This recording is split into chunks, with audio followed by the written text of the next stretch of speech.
The storm had passed, but the echoes of it clung to the hull like ghosts. The old repair station drifted in the silence of space, half forgotten by the galaxy, a place where broken ships came to rest and broken people followed close behind. Its metal ribs groaned under the strain of decades without proper care, lights flickering across the docking ring like dying stars. From a distance it looked abandoned. Up close, it looked like it was holding on to life with nothing more than rust and resolve. For the few humans who worked there, the station wasn't just metal and wires. It was survival. It was the last shelter between the wars raging in the outer systems and the vast emptiness beyond. Every morning, if such a word had meaning in a place without a sun, they woke to the sound of pumps forcing air into corridors, filters coughing through dust, and the faint hum of generators that threatened to die with every surge. Life here wasn't about comfort. It was about holding the line against silence, against despair, against the feeling that the universe had already moved on without them.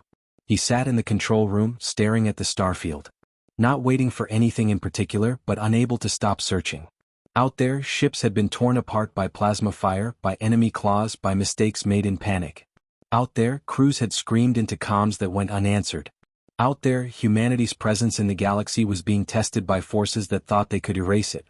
And here, in this forgotten station, a handful of workers clung to the duty of keeping at least one place alive where ships could be mended and sent back into the fight.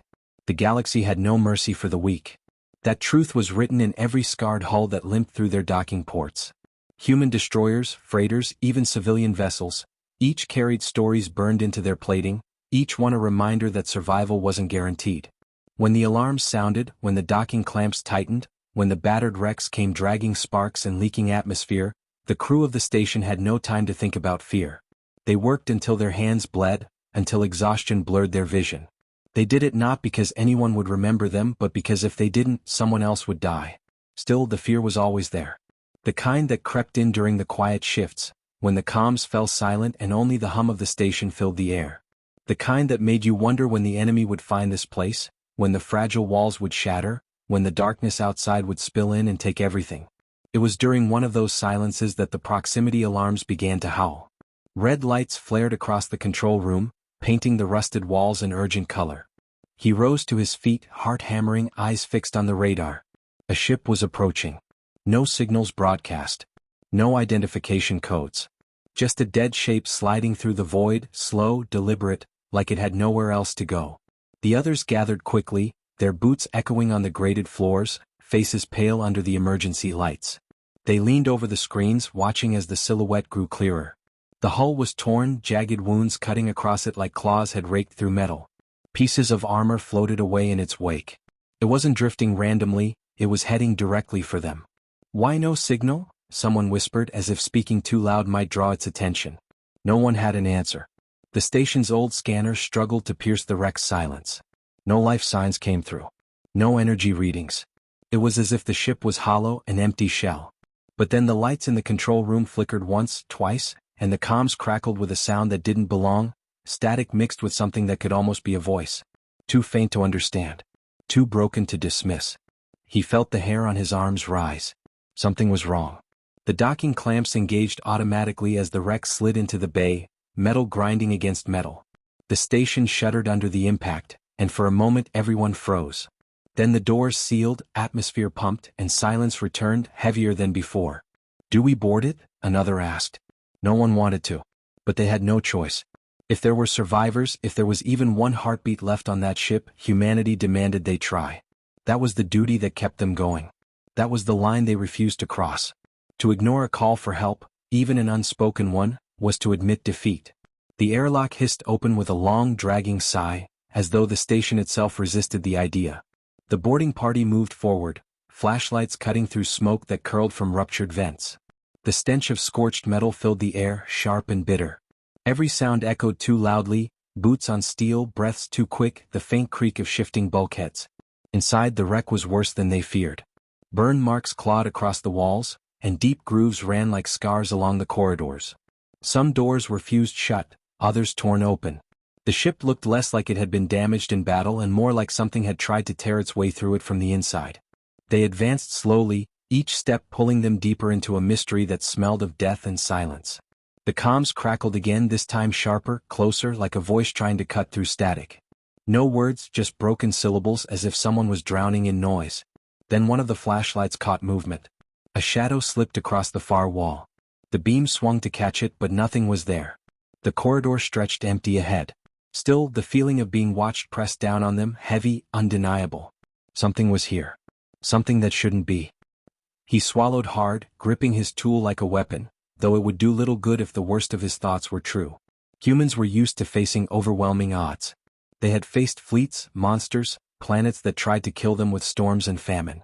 But this silence, this feeling of being hunted in the wreck of a human ship, was worse than anything the wars had thrown at them. As they reached the central chamber, the comms flared one last time, and for a split second the voice came through clear. A human voice, broken with pain and fear, whispering only 2 words before the static consumed it again. "Don't open." The lights in the chamber flickered out. Darkness swallowed them whole. And somewhere deep within the wreck, something moved. The darkness pressed against them like a living thing. For a few long seconds no one dared to move, no one dared to breathe too loudly. Their flashlights flicked nervously across the chamber, beams jittering as hands trembled. Each ray of light seemed swallowed too quickly, as though the shadows were heavier here, thick with something unseen. He could hear his own pulse hammering in his ears, faster, harder, until it drowned out the shallow hiss of his rebreather. The others were feeling it too, that unmistakable weight of being trapped in a place that was not theirs, a place that did not want them here. And beneath that fear was the echo of those words, broken but clear enough. "Don't open." One of the crew shifted, boots scraping metal. The sound was too loud. It seemed to bounce off the walls and roll back at them, sharp and accusing. The chamber itself was huge, once designed as the ship's operations hub. Now it looked like the bones of a carcass. Consoles lay split open, wires dangling like veins. The ceiling panels sagged where blasts had torn through. What equipment remained sparked weakly, throwing occasional bursts of light that only deepened the shadows when they died. They moved carefully toward the center. Each step echoed like a drumbeat, as if announcing their intrusion. No one spoke. They didn't need to. Each face carried the same unspoken thought. What happened here? He forced himself to steady his breathing, to push back the fear that clawed up his throat. He had seen ships torn apart before, had patched hulls where entire crews had been lost, but there was something different about this. Damage from battle had a rhythm, blasts, breaches, fires, the cold precision of war. But this ship's scars were wrong. Too uneven. Too savage. He found himself running his fingers along one of the grooves cut into the metal wall. It was deep, jagged, almost as though something with claws had torn through solid steel. His mind tried to reject the thought, to remind him that machines could leave marks like this too. But his gut told him otherwise. Something living had done this. Something strong. The others noticed too. They didn't say it aloud, but their eyes darted to the gouges in the walls, to the broken doors, to the shadows that seemed too still. Finally, one of them whispered, "There's no bodies." That was true. For all the chaos here, for all the destruction, the corridors had been empty. No crew. No remains. No evidence of what had happened to them. It was as though they had vanished into the air. Another voice, low and shaken, added, "Or something took them." The words hung in the air like a curse, and no one wanted to follow that thought further. They pressed deeper into the wreck, their flashlights sweeping across the chamber as they searched for clues. At the far end, near what remained of the command dais, they found a console that still flickered weakly. He knelt in front of it, brushing away dust and fragments of glass. The screen struggled to form images, static rippling across it, but faint outlines began to appear. Logs, systems reports, fragments of text. He tapped through, searching for anything that could explain the wreck's silent arrival. Each fragment was worse than the last. Power failures cascading one after another. Life support collapsing in less than a day. Emergency beacons never activated. Whole sections of the ship sealed off without command approval. And in between, broken words scribbled into logs by the crew themselves. Most were unreadable. But a few lines stood out. "They're inside. Shadows move where light doesn't reach. We're not alone." The final entry ended mid-sentence, as though whoever wrote it hadn't lived to finish. He leaned back, feeling cold sweat beat at his neck. The crew had fought, that much was clear. But not against another ship. Not against weapons or war. They had fought something inside their own walls. And judging by the silence now, they had lost. One of his companions muttered, "We should leave." The words echoed the thought in all of their minds. But as soon as they turned toward the exit, the station's comm crackled again in their ears. The same static, the same broken cadence. But this time the voice was sharper, closer. Help, still here. Every muscle froze. The words were human. Fragile. Desperate. If there truly was someone alive on this wreck, they couldn't just walk away. That was the rule they all lived by, the one thing that separated humanity from the void around them. To abandon someone was to admit the darkness had already won. And yet, the warning echoed just as loud in their minds. Don't open. He clenched his fists, torn between instinct and duty. We search. Carefully. If someone's alive, we find them. His voice was steady, but his stomach knotted. They split into two groups, one staying near the chamber, the other pushing deeper into the wreck. Every corridor they passed through carried the same signs. Walls ripped, consoles shattered, doors bent from inside their frames. Occasionally they found streaks across the floor that might have been blood once, though it was blackened and dried long ago. Their lights caught strange shapes too, carvings etched into the walls with jagged edges. At first they thought it was random damage, but the longer they stared, the more the patterns looked deliberate. Circles. Marks. Symbols that had no meaning but radiated unease. As they advanced, the feeling of being watched grew heavier. Shadows seemed to cling just beyond the flashlight beams, moving when no one did. The ship groaned around them, metal creaking as though it still carried the weight of something unseen. At one intersection, the comms flared again, a whisper rushing through static. Don't let it out. The voice was weak, trembling. Then silence. He stopped in his tracks, heart hammering. Not let what out? What had this crew been fighting to contain? Before he could ask, the lights flickered again, plunging the corridor into stuttering darkness. Flashlights scrambled to cut through it, beams darting wildly. For a heartbeat, he thought he saw a shape at the far end, a tall, jagged silhouette that melted away as quickly as it appeared. Someone cursed under their breath. Another whispered, "Did you see?" But their voice broke before finishing. They pushed forward anyway because to stop was worse than to continue. To stop meant admitting fear had won. At last they reached a sealed bulkhead. The metal was scarred, reinforced from the outside with emergency plating. Across its surface, words were carved deep, letters etched by desperate hands. Do not open. The marks were rough, uneven, carved in haste. Some lines repeated over and over as though the crew had wanted to make sure no one could mistake it. The warning pulsed in the flashlight glow, louder than any alarm. And then, faintly from the other side of the sealed door, came the sound of knuckles striking metal. Slow. Hollow. 3 knocks. Everyone froze. The sound came again. 3 knocks. Then silence. He stepped closer, pulse racing, ear pressed to the cold steel. For a long second there was nothing. Then a voice so faint he barely caught it. Please, help me. The others shifted nervously, torn between fear and duty, caught in the trap that had defined every choice they'd ever made. Rust lined the walls. Resolve held them in place. And somewhere beyond the door, something waited. Whether it was a survivor or something far worse, none of them yet knew. The 3 knocks echoed in their bones, lingering long after the sound had faded. No one moved. No one spoke. They stood frozen in the dim light of their flashlights, the air heavy with dread and the weight of a choice that could not be undone. The bulkhead loomed before them like a final barrier between sense and madness. The carved words, "*Do not open*", felt alive, pulsing in the beam of their lights. The plea from the other side still clung to their ears, fragile and human, the kind of cry that tore at the heart because it spoke of suffering, of being abandoned in the dark. He swallowed hard, throat dry as ash. His hands trembled against the handle of his tool, knuckles white. Humanity's creed was simple. You did not turn away from a voice in need. Not ever. That belief had carried them across stars, through wars, through endless nights of loss. And yet every instinct in his body screamed against it. Something was wrong here. The others shifted uneasily, their faces pale and drawn. Some avoided looking at the door as if doing so would make the choice vanish. One whispered, almost too low to hear, "It could be a trap." Another answered, voice thick with guilt, "And if it isn't?" The silence that followed was sharper than any blade. The comms hissed again, faint static scratching their ears.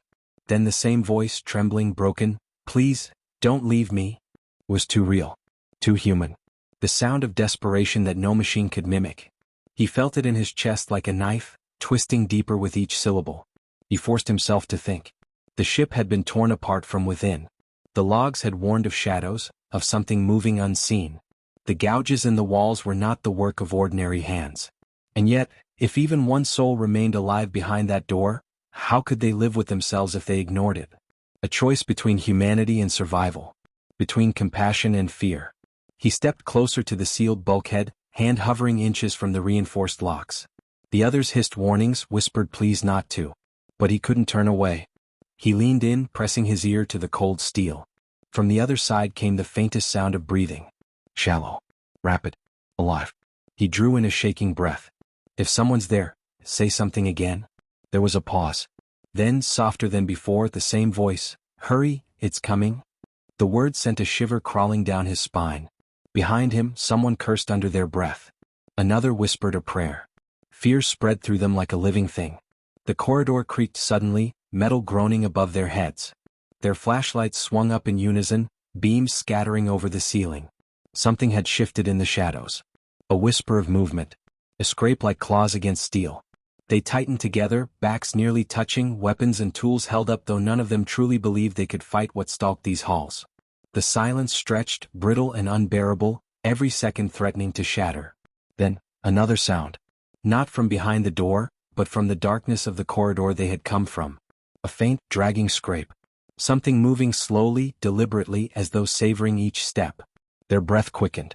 Every instinct screamed to run, but there was nowhere to go but forward, or through the door that bore its warning in jagged letters. The scrape came again. Louder now. Closer. He turned his light toward the corridor, beam trembling as it cut through the black. At first he saw nothing. Then, just for an instant, something shifted at the edge of sight. A shadow too tall, too jagged, that vanished the moment light touched it. Someone behind him whispered, voice cracking, "We have to go. Now."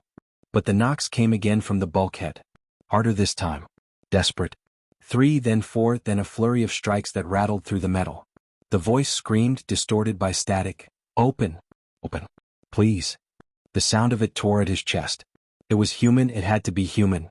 But the scrape in the corridor came again, now joined by a low vibration that resonated through the deck plates, like the growl of something vast and unseen. Sweat burned down his temple. His lungs fought for breath. They were trapped between two dangers, what lay behind the door and what hunted them in the shadows. One of the crew surged forward, fumbling with the panel locks. "We can't leave them," she cried, voice ragged with fear and compassion tangled together. He grabbed her arm, stopping her hand inches from the release. Their eyes locked, hers wide with desperation, his with terror of what opening that door might unleash. Another crash echoed from the corridor, closer, impossibly close. Lights flickered again, plunging them into stuttering flashes of light and shadow. In one of those brief bursts he saw it clearly, something massive, twisted, clinging to the walls like an insect made of broken steel and bone. Its form dissolved into darkness as the light cut away, but the image burned into his mind. The knocks behind the door became frantic, pounding in a rhythm that matched the panic in his chest. The voice screamed again, shattering through the comms, "Help me!" The others shouted over one another, some pleading to open it, some begging to run, all voices choked with fear. He stood at the center, the choice pressing down on him heavier than the rusting walls of the wreck. If he opened the door, he might save a human life, or he might unleash the very thing that had destroyed this ship. If he didn't, they might all be consumed by whatever stalked the corridors now. The scrape was right outside the chamber. The metal groaned, bending under unseen weight. The pounding on the bulkhead reached a fever pitch. His flashlight flickered, dying. Then the lights failed completely, and the chamber was swallowed whole by blackness. And in that black he heard it, breathing. Not just from behind the door. Not just from his own panicked chest. But all around them. Close. Too close. Something was in the room with them. The climax loomed, inevitable as the pounding, the scraping, and the breathing closed in from all sides. The darkness pressed in so heavy it felt like a weight on their chests. Every breath came short and ragged, every heartbeat thundered too loud. The sound of breathing, too many breaths too close, moved around them, circling, prowling, as if something unseen had slipped inside the chamber the moment the lights had failed. Someone fumbled with a flashlight, hands shaking, and for a split second the beam cut across the room. It caught only fragments, faces pale with fear, metal glinting wet where sweat and condensation clung, shadows pulling away too quickly as though they themselves were alive. Then the light sputtered and died, leaving nothing but black again. The pounding on the sealed bulkhead hadn't stopped. It grew harder, faster, until the reinforced door shuddered with every blow. The voice behind it screamed louder than before, a raw human plea, "Don't leave me in here. Please." And then silence. No more pounding. No more screaming. Just the echo of what had been. But the breathing all around them stayed. He clenched his jaw, forcing his voice steady even as fear burned in his throat. Stay close. No one moves alone. The crew pressed tighter, shoulders brushing, forming a desperate circle of lightless trust. Their tools and weapons meant nothing in the black, but holding them made the fear feel less suffocating. A sudden metallic shriek tore through the chamber, sharp and violent, like steel being dragged across stone. The sound rattled through their bones. It came from above, from the ceiling beams hidden in shadow. Every head tilted up, though they saw nothing but black. Then the bulkhead behind them groaned. The reinforced plates, the ones that bore the carved warning, bulged outward as though something pressed from the inside. Dust fell from the seams, drifting in the dim glow of their failing lamps. One of the crew whispered, voice trembling, "It's not trying to get out, it's trying to break through." Before he could answer, the comms crackled with static. A new voice slipped through, different this time. Not desperate. Not pleading. Come. Cold. Inhuman. You should not have come here. Every spine stiffened. The words weren't from behind the bulkhead. They were in the comms, reaching into their helmets, threading into their ears. The voice continued, low and steady. This ship was never lost. It was sealed. For a reason. Confusion cut through the fear, but only for a moment, because the walls themselves seemed to react to the sound. Panels shuddered, vents rattled, and a low vibration ran under their boots. He forced himself to speak, words shaking out of his mouth. "Who are you?" The answer came sharp, final. "The last of the crew. The one who locked it inside." The crew exchanged looks in the dark, eyes wide.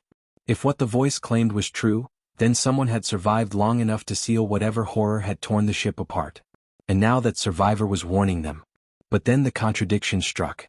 If the survivor was speaking through comms, if they were reaching out now, why had there been another voice behind the door begging for release?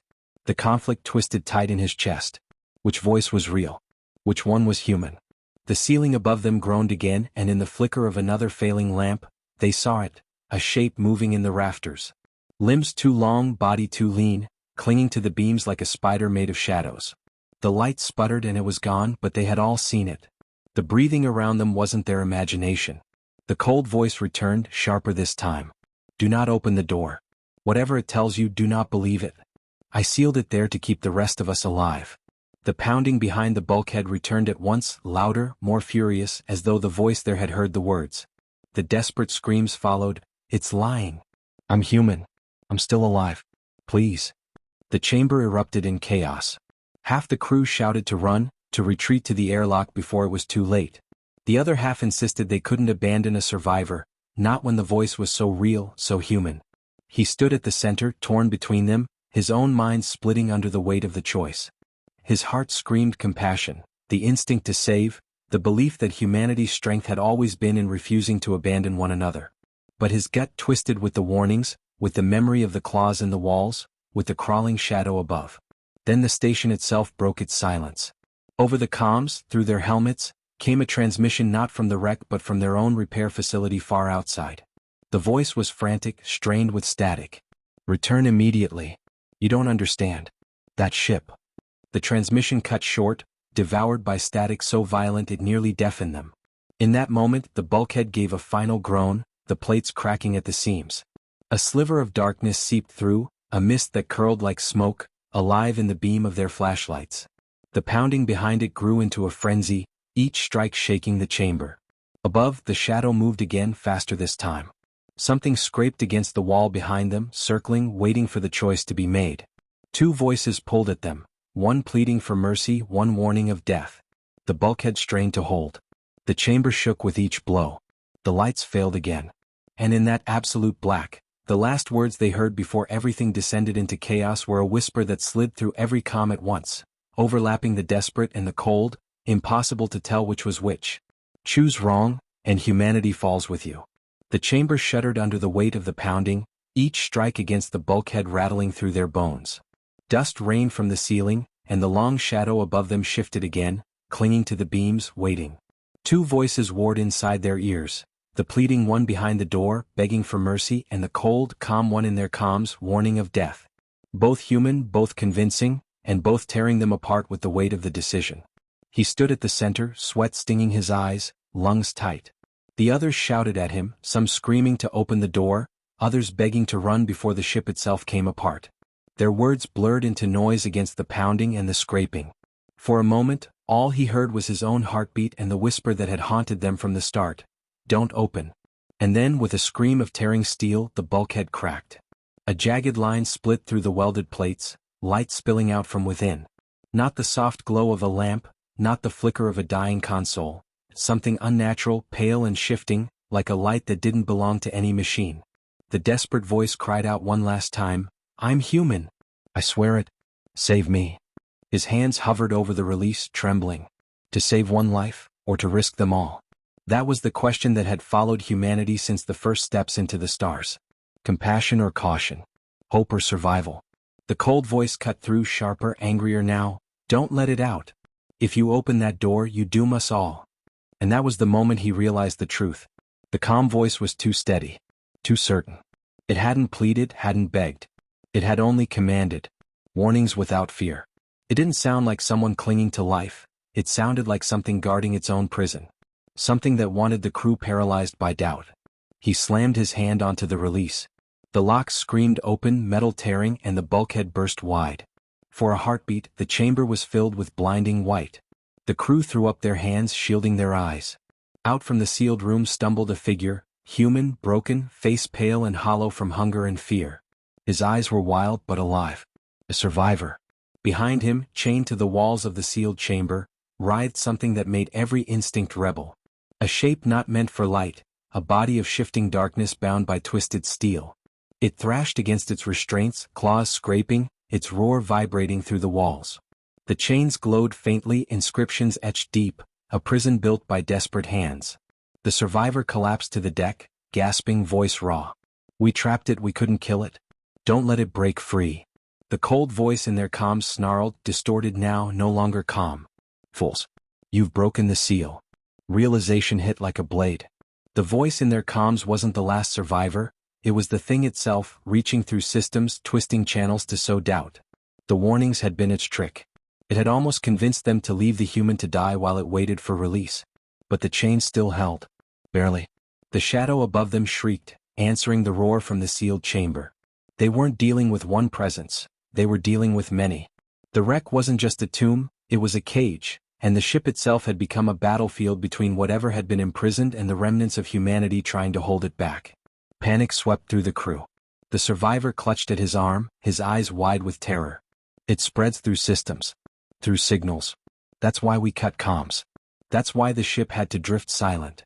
Too late. Their helmets crackled again, static hissing, the false voice booming louder than ever. "You cannot contain us. You cannot run. Humanity will be nothing but rust." Every screen flared alive at once, flooding with the same white symbols carved into the walls. The lights burned, then died. The whole wreck shook as if the thing inside the chains strained with all its might to break free. He made the choice in that moment, the one that defined not just survival but humanity itself. "Back to the station," he barked, voice cutting through the chaos. "We end this here." They dragged the survivor to his feet and ran, boots hammering down corridors that twisted with shadows. Behind them, the chain thing screamed, its voice shattering glass, shaking steel. The shadow that had stalked the rafters gave chase, limbs scraping, claws tearing into the walls as it hunted. One by one, the emergency doors sealed behind them as they fled, locking the horrors deeper into the wreck. But the ship itself fought, systems flickering to life, doors refusing to close, alarms shrieking. It wasn't just infested, it was corrupted. At last they reached the airlock. The station loomed beyond, fragile but alive, their only chance. As the hatch cycled, the survivor turned to him, face etched with grief. "If you don't destroy this wreck, it will follow you. It always follows." The airlock opened. They spilled into the station, dragging him with them, the weight of what they'd seen heavy in their chests. Behind them, the wreck groaned, chains snapping, screams echoing out into the void. He sealed the connection, every muscle shaking, every breath ragged. For a long moment, silence reigned. The crew clung to one another, alive but trembling. Then the survivor spoke again, softer now, his eyes distant, haunted. "You think I was the only one left?" The words froze them in place. And as if to answer, the comms in the station hissed, filling with static. Not one voice this time, but many. Countless whispers speaking as one, threads of broken syllables that rose into a single truth. "We're already inside. The lights of the repair facility flickered. One by one, systems across the station flared with the same white symbols that had carved the wreck's walls. They had brought it home. The final twist settled heavy in their hearts. The war wasn't waiting out there anymore. It was here. And humanity's resolve would be tested not by distance, but by what they had carried into their last refuge. The silence that followed the battle was heavier than the fighting itself. The sound of steel tearing, of alarms screaming, of men and women shouting commands, it all faded into a stillness that felt almost wrong. The station hung there in the void, scarred and broken, yet somehow still alive. And within its walls, the survivors looked at each other with eyes that carried exhaustion, disbelief, and something stronger, relief. They had done it. Against every calculation, against every odd stacked against them, they had held the station. The facility, once thought of as nothing more than a forgotten dockyard, had proven itself a fortress of human will. The enemy had come expecting an easy target, expecting a weary people who would fold. Instead, they found resistance carved out of stubbornness, out of love for one another, out of that quiet fire humans carried even when all seemed lost. But the victory came at a cost. Bodies lay in cold corridors, silent now, their sacrifices etched into the very bulkheads. The walls still dripped from ruptured pipes, scorch marks painted long streaks of battle across the steel, and the faint tang of smoke lingered in the air. Every survivor knew what had been given to by this moment. And yet, as painful as it was, there was a strange beauty in it too. Humanity had reminded the galaxy that they could not be dismissed, could not be broken so easily. One of the older engineers leaned back against a cracked wall, his tools hanging at his side, and let out a laugh that carried no joy but plenty of truth. "We weren't supposed to make it through this," he said softly, almost to himself. A younger technician, blood smeared on her cheek, looked at him with tired but steady eyes. "Then it means we were meant to," she whispered. The survivors moved through the wreckage with quiet purpose. Every body was carried with care, every wound was tended with shaking hands but determined hearts. There was no ceremony, no grand speeches. Just the raw, simple truth of people doing what had to be done. And maybe that was the real strength. No matter how overwhelming the storm, humanity endured it one step at a time, together. When the outer hull finally stabilized and the fires were put out, they gathered in the central bay. The floor still bore the scars of the attack, and the ceiling above revealed a patchwork of emergency shielding, but for the first time, there was space to breathe. The commander stood at the front, shoulders heavy with the weight of lives lost, but his voice was steady when he spoke. "They thought we were weak. They thought we were forgotten. They thought this place would crumble the moment they touched it." His eyes swept across the room, meeting every pair of tired, battered eyes. "But look around you. We are still here. We stand, we fight, we survive. Not because we are the strongest or the most advanced, but because we refuse to quit. That is what it means to be human. And that is why, no matter how dark it gets, we will always find our way back to the light." A silence followed his words, not out of uncertainty but because every soul in that room felt them deeply. Then, slowly, a murmur of agreement rose. Not cheers, not celebration. Just a quiet acknowledgement of truth. Days passed as repairs began and the facility took on a new face. The once forgotten station, once dismissed as nothing more than rusting steel, now carried the mark of defiance. New reinforcements were welded onto old frames, systems patched together with both ingenuity and desperation. Where the enemy had tried to break them, the people made those scars into symbols of survival. Every beam held a story now, every corridor whispered of sacrifice and resolve. The galaxy might never hear the full details of what happened here, but it didn't matter. The people who lived it would carry it always. They had seen the moment when all hope seemed gone, and they had chosen to stand anyway. That was the kind of memory that didn't fade.